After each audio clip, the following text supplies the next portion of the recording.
Merriam-Webster, Incorporated, is an American company that publishes reference books, especially dictionaries. In 1831, George and Charles Merriam founded the company as G&C Merriam Co. in Springfield, Massachusetts. In 1843, after Noah Webster died, the company bought the rights to an American dictionary of the English language from Webster's estate. All Merriam-Webster dictionaries trace their lineage to this source. In 1964, Encyclopaedia Britannica, Inc., acquired Merriam-Webster, Inc., as a subsidiary. The company adopted its current name in 1982. Origins: Noah Webster. In 1806, Webster published his first dictionary, a compendious dictionary of the English language. In 1807, Webster started 2 decades of intensive work to expand his publication into a fully comprehensive dictionary, an American dictionary of the English language. To help him trace the etymology of words, Webster learned 26 languages. Webster hoped to standardize American speech, since Americans in different parts of the country used somewhat different vocabularies and spelled,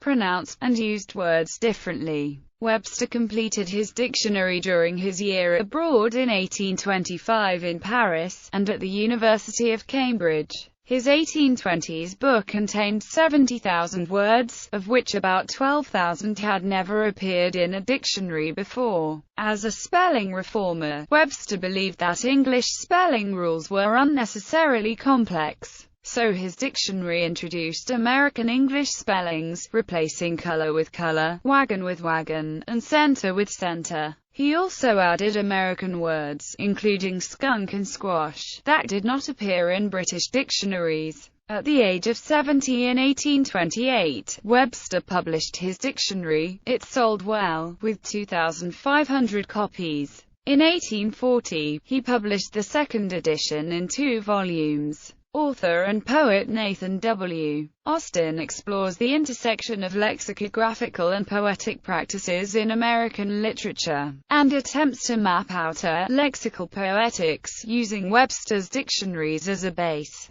He shows ways that American poetry inherited Webster's ideas and draws on his lexicography to develop the language. Austin explicates key definitions from the compendious and American dictionaries, and expresses various concerns, including the politics of American English, the question of national identity and culture in the early moments of American independence, and the poetics of citation and definition. Merriam as publisher. In 1843, after Webster's death, George Merriam and Charles Merriam secured publishing and revision rights to the 1840 edition of the dictionary. They published a revision in 1847, which did not change any of the main text but merely added new sections, and a second update with illustrations in 1859. In 1864, Merriam published a greatly expanded edition, which was the first version to change Webster's text, largely overhauling his work yet retaining many of his definitions and the title, An American Dictionary.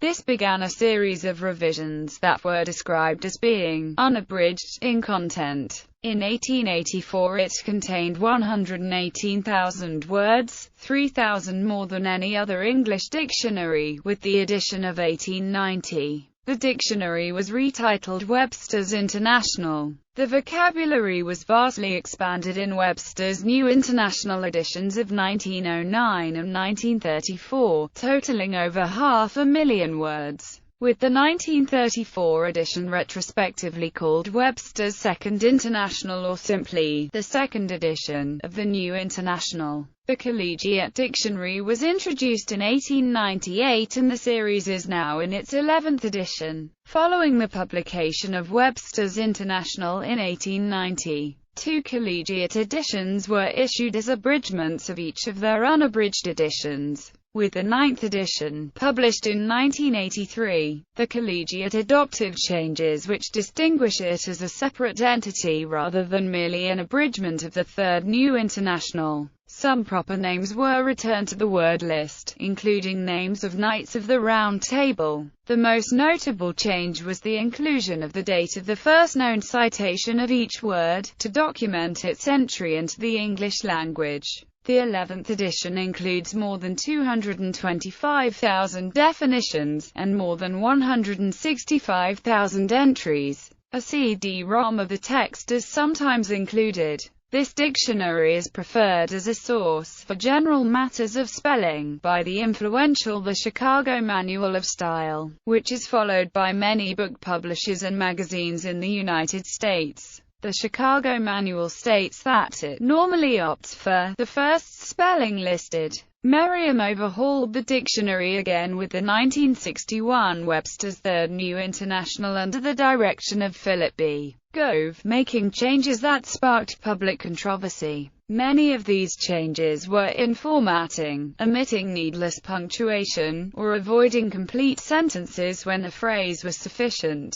Others, more controversial, signaled a shift from linguistic prescriptivism and towards describing American English as it was used at that time. Since the 1940s, the company has added many specialized dictionaries, language aids, and other references to its repertoire. The G and C Merriam Company lost its right to exclusive use of the name of Webster after a series of lawsuits placed that name in public domain. Its name was changed to Merriam-Webster, Incorporated, with the publication of Webster's Ninth New Collegiate Dictionary in 1983. Previous publications had used a Merriam-Webster dictionary as a subtitle for many years and will be found on older editions. The company has been a subsidiary of Encyclopaedia Britannica, Inc. since 1964. Services. In 1996, Merriam-Webster launched its first website, which provided free access to an online dictionary and thesaurus.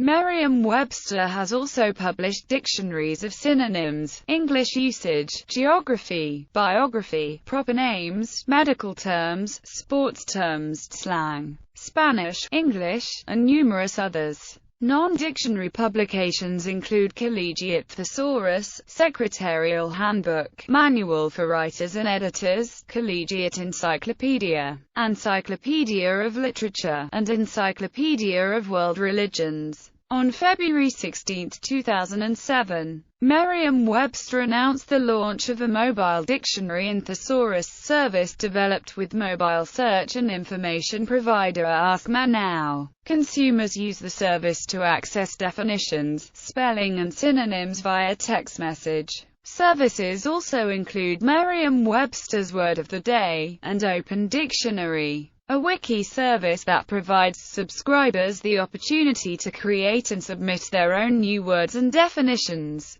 Pronunciation guides. The Merriam-Webster Company once used a unique set of phonetic symbols in their dictionaries, intended to help people from different parts of the United States learn how to pronounce words the same way as others who spoke with the same accent or dialect did. Unicode accommodated IPA symbols, but did not specify room for Merriam-Webster phonetics. Hence, to enable computerized access to the pronunciation without having to rework all dictionaries to IPA notation. The online services of Merriam-Webster specify phonetics using a less specific set of ASCII characters. Writing entries. Merriam creates entries by finding uses of a particular word in print and recording them in a database of citations. Editors at Merriam spend about an hour a day looking at print sources, from books and newspapers to less formal publications, like advertisements and product packaging, to study the uses of individual words and choose things that should be preserved in the citation file. Merriam-Webster's citation file contains more than 16 million entries documenting individual uses of words. Millions of these citations are recorded on 3x5 cards in their paper citation files. The earliest entries in the paper citation files date back to the late 19th century. Since 2009, all new entries are recorded in an electronic database. It is unclear how Merriam-Webster's active reading program will be affected by the recent layoffs and conversion of much of the staff to part-time positions in the fall of 2015.